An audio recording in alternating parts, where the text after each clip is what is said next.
My son keeps me locked away in a room. The clock says 6:58, 2 minutes until bedtime. Daniel doesn't like when I'm late for bedtime. My thoughts are all jumbled up today. The medicine makes my head feel like it's stuffed with cotton, like someone shoved wet newspaper into my skull and let it harden there. I can hear Daniel in the kitchen. The clinking of dishes sounds like tiny bones breaking. He made spaghetti tonight, spaghetti with meatballs. I like the meatballs. I think I've always liked meatballs, even before the accident.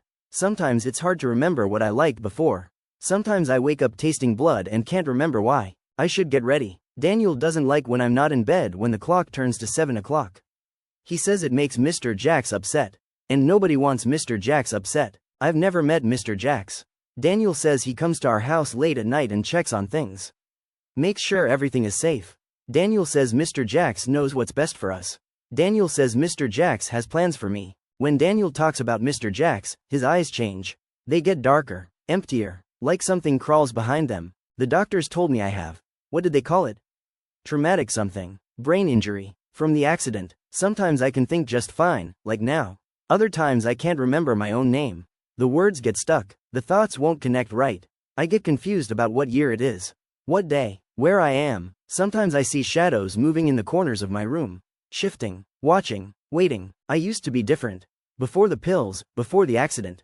I was a teacher. Math teacher. High school. I taught algebra and geometry. I remember the smell of chalk and the sound of the bell. I remember Lisa, my wife. And Tommy, my first son. My boy. I remember their smiles. Their laughter. I can still hear their screams sometimes. In my dreams. In the walls. When I'm alone. They're gone now. The accident. 2 years? 3? Time is slippery for me now. Daniel, Lisa's son from her first marriage, moved in after. Said he'd take care of me. Said he'd help. I adopted him when he was 12, after I married Lisa.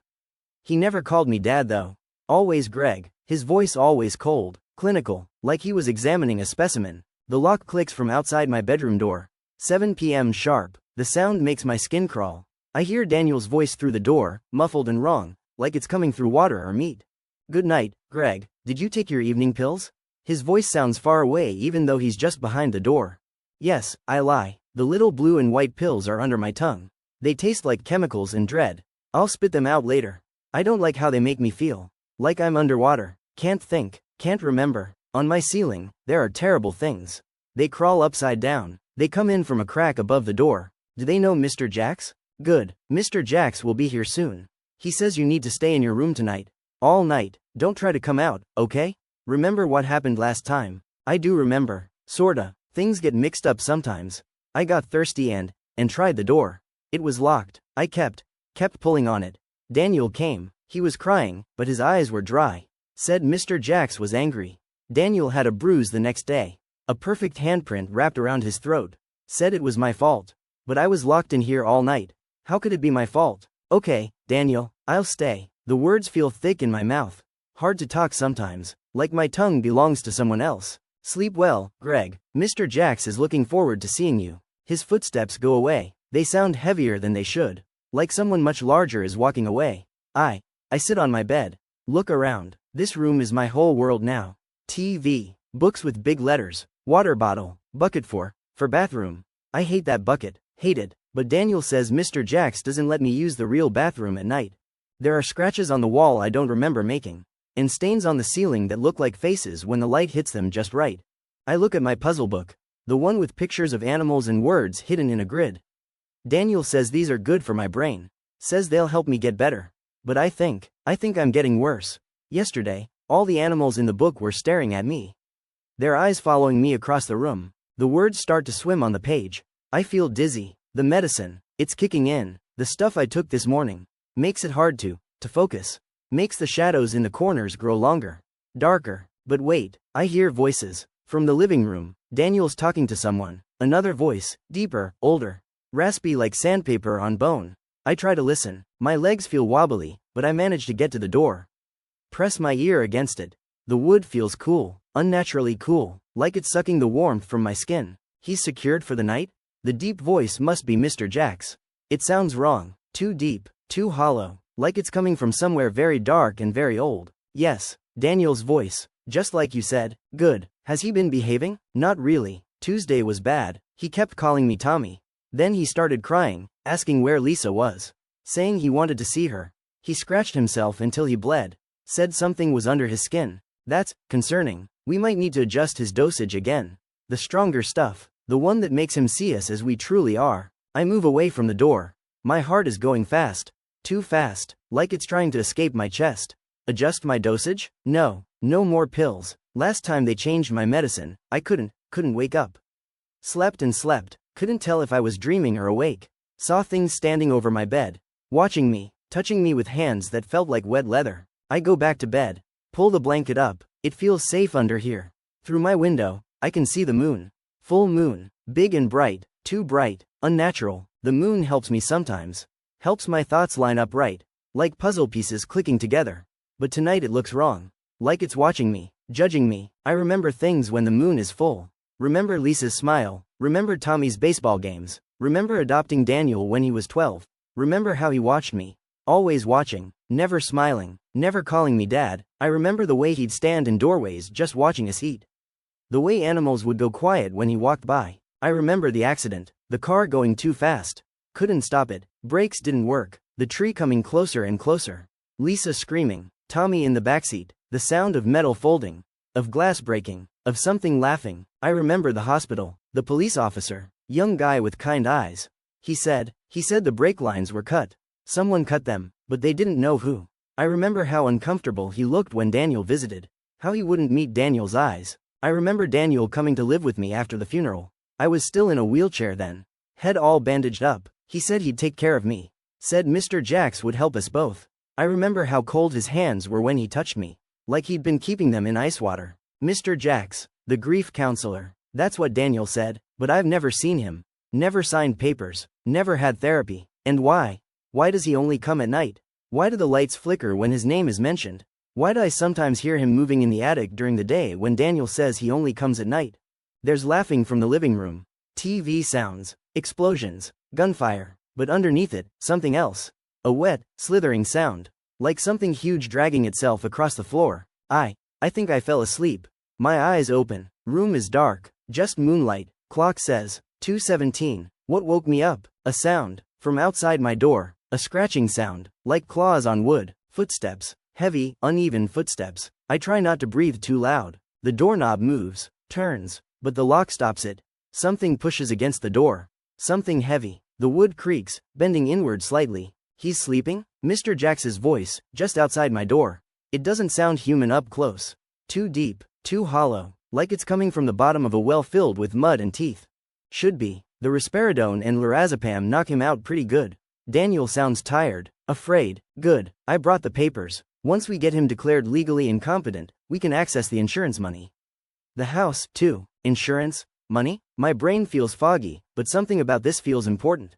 Wrong. How much longer will this take? Daniel asks. His voice trembles. Not long now. His condition is getting worse, just as we planned. Those pills I gave you are working perfectly. The brain damage from the accident gives us a good cover, but these medications will make him a complete vegetable soon. And then he's mine. All mine. My stomach hurts. Pills? They're making me worse on purpose? And what does he mean, I'll be his? I don't know. Sometimes he seems okay. Like today, he remembered it was Friday spaghetti night without me reminding him. There's a sound, wet, meaty, like someone got hit with something heavy. Then, something strange happens. I hear, shuffling, and Daniel's voice changes, gets deeper, becomes Mr. Jax's voice. Don't get soft now, the deeper voice says. It echoes strangely, like it's coming from everywhere and nowhere. Then normal Daniel voice, whimpering. No, sir. My brain is slow, but this is important. That second voice, it came from Daniel, not from someone else. There is no Mr. Jax. It's Daniel, just Daniel, talking to himself, making a different voice. But then, who made that scratching sound? Who pushed against the door? Why does the house creak at night like something huge is moving through it? The medicine fog tries to pull me under, but I fight it. Fight to understand. More shuffling sounds. Then Daniel, normal voice, strained and fearful. I'll increase his dosage tomorrow. Then deeper voice, but different now. Wetter, with a gurgling quality that makes my skin crawl. Good. I want him completely helpless by next week. Just a drooling idiot who can't even feed himself. Ready for the transition. The words hurt, make me want to cry. But I hold it in. What transition? What's going to happen to me? Footsteps go away down the hall. But they don't sound right. Too many of them, like 3 or 4 people walking in perfect sync. My hands shake, can't make them stop. The pills, blue ones, white ones, yellow ones, Daniel gives them to me. Morning, noon, night, they make my brain slow. Make me forget things, make me stupid. Make me see the things that hide in the dark. The things with too many eyes and not enough skin. No, I see them when I don't take the pills. They're real, I know it, I think they are hiding from me. Mr. Jax, who is he? We all know him. I think so. He's here at this house. I look at my water bottle. Did he put more medicine in there? Probably. The water looks wrong. Too thick, too dark. Daniel isn't helping me. He's hurting me. Making me sick. And there's no Mr. Jax. Just Daniel talking to himself. Like he has 2 people inside him. Or something inside him, wearing him like a costume. I try to get out of bed. My legs are wobbly, like walking on jello. I make it to the window. Look out, too high up, 2nd floor, can't jump, and something moves in the yard below. Something big that shouldn't be there. Something that looks up at me with eyes that reflect the moonlight like mirrors. Doors locked from outside. I'm stuck here until 7 a.m., when Daniel brings breakfast. And more pills, more things to make me forget, to make me compliant, to prepare me. The moonlight helps me think, helps me remember. I remember. The insurance. Big policy on Lisa and Tommy. Got money when they died. And there's more money if I die. The mortgage insurance. My retirement money from teaching. My pension. Daniel can get it all if I'm declared incompetent. If I can't take care of myself. A thought comes, clear as a bell. Did Daniel cut the brake lines? Did he kill Lisa and Tommy on purpose? Was it part of his plan? First them, now me. I look around my room. Not a bedroom, a cell, a cage, a place of preparation. I have until morning to figure something out. My brain still works sometimes. When the medicine wears off. When the moon is bright. Because now I know part of the truth about Mr. Jax. He's not real. He's a voice in Daniel's head. Or maybe Mr. Jax is real. I know there's something else here too. Something that comes in the night.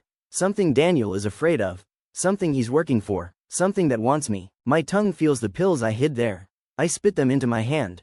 Hold them tight. I notice something on the wall I didn't see before. Scratched into the paint with fingernails. Words in Lisa's handwriting. He's not Daniel anymore. When 7 a.m. comes, I'll be ready. I might be damaged, might be slow, but I'm not stupid. But I wonder, what do I need to do to get Mr. Jax to let me leave? Mr. Jax, he is it, the one who scratches at my door at night, the one who makes the house groan, the one who waits in the dark with patience that feels ancient and hungry?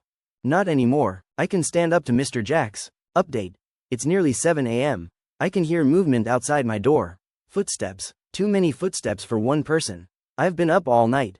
Found more writing hidden in this room. Under the carpet. Behind the dresser. Lisa and Tommy were trying to warn me.